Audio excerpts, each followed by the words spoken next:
नमस्कार दोस्तों। आज की जो सच्ची घटना है वो उत्तर प्रदेश के कानपुर शहर की है। कानपुर के दिल्ली सुजाननगर इलाका में एक बस्ती आती है, कोयला नगर। यहीं पर एक बड़ा सा घर है और उसमें रहता था एक संपन्न और शिक्षित परिवार, राजेश गौतम का परिवार।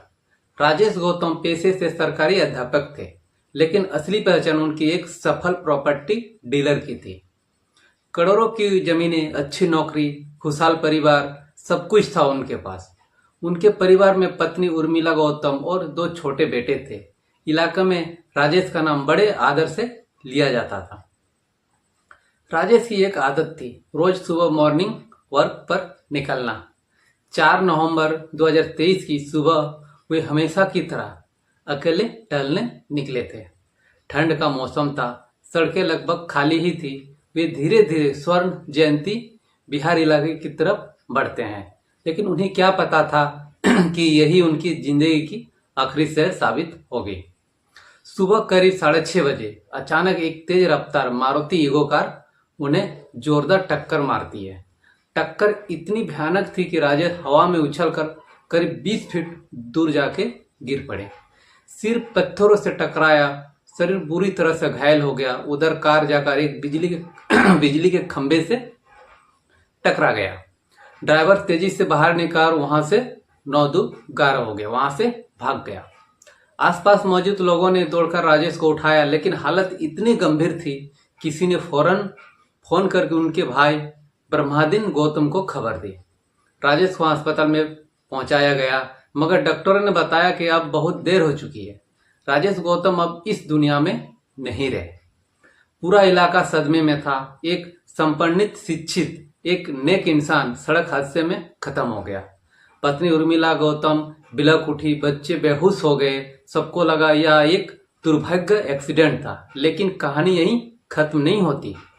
3 दिन बाद राजेश का भतीजा कुलदीप गौतम, जो भारतीय नौसेना में ऑफिसर था, वो एक बात खटकने लगी। वो सोचने लगे, चाचा जी हमेशा किनारे किनारे चलते थे, फिर टक्कर बीच सड़क पर कैसे हुई, और वो भी इतनी तेज रफ्तार से। उन्होंने खुद जांच करना शुरू कर दी। इलाके के सीसीटीवी फुटेज खंगाले। फुटेज देखकर वो सन्न रह गया। राजेश के पीछे एक सफेद वैगनर कार चल रही थी। फिर अचानक दूसरी गाड़ी, वही मारुति ईगो आई और उसे टक्कर मारी और खुद खंबे से जा भिड़ी। फिर क्या हुआ? ईगो का ड्राइवर उतरा सीधे वैगन में और जा बैठा और गाड़ी फरार हो गया। कुलदीप को यकीन हो गया, यह कोई एक्सीडेंट नहीं, सोची समझी एक प्लानिंग हत्या है। उन्होंने फुटेज पुलिस को सौंप दिया। अब पुलिस ने भी गंभीरता से जांच शुरू कर दी। शुरुआत में सब कुछ एक सामान्य सड़क हादसे जैसा लग रहा था, लेकिन वो धीरे धीरे परते खुलने लगे। गाड़ी का नंबर प्लेट नकली निकला।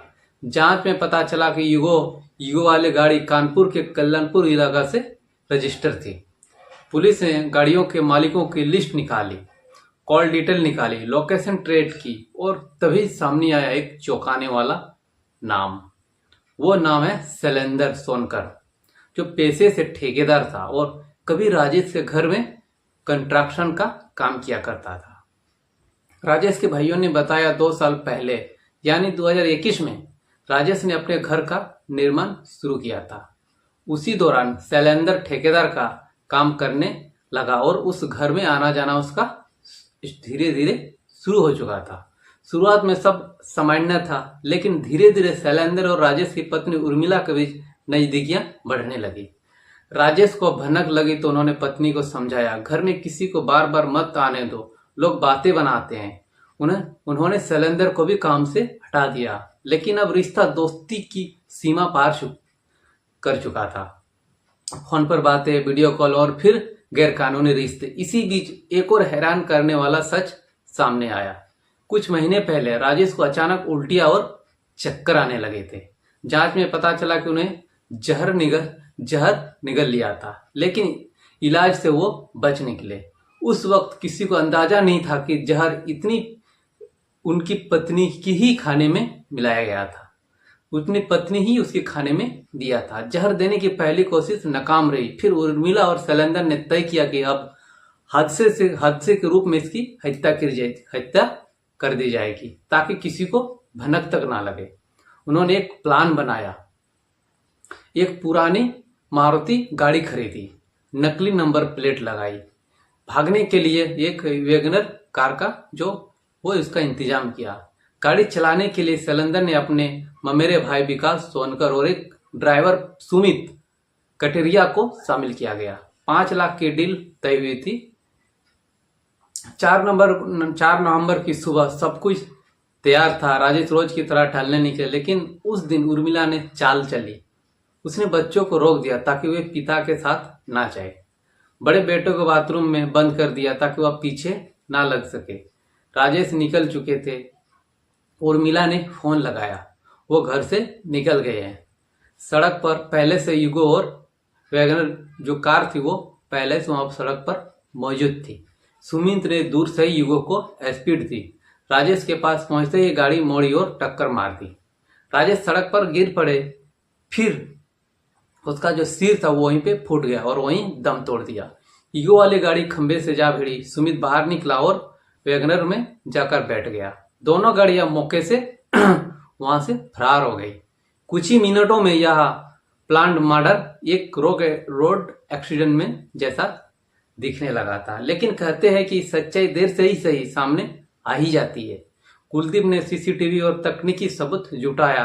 पुलिस ने जब उर्मिला और शैलेंद्र की कॉल डिटेल खंगाली तो सब कुछ साफ हो गया। सैकड़ों फोन कॉल, व्हाट्सएप चैट और वीडियो कॉल रिकॉर्डिंग, यहाँ तक कि राजेश के बड़े बेटे ने पुलिस को बताया माँ उस अंकल से वीडियो कॉलिंग पर बात करती थी और कई बार अजीब हरकतें होती थी।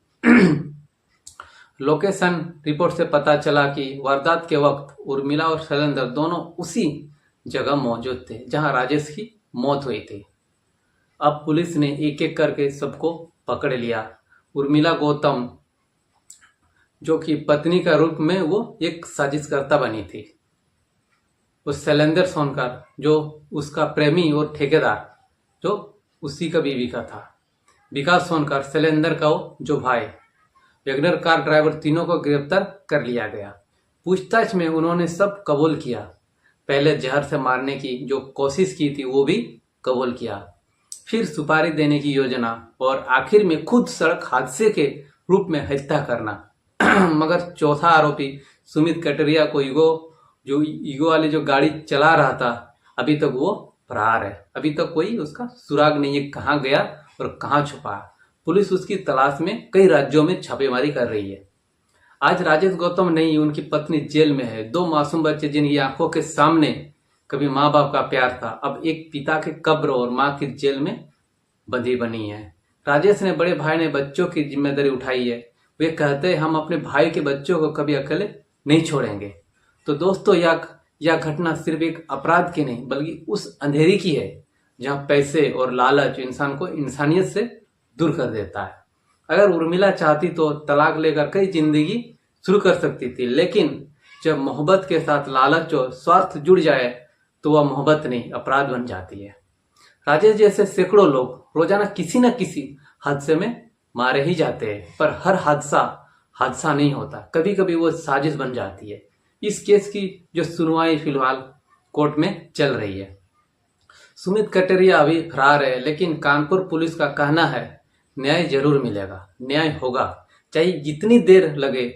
तो दोस्तों इस घटना का जो उद्देश्य आपको डराना नहीं बल्कि सतर्क और जागरूक करना है।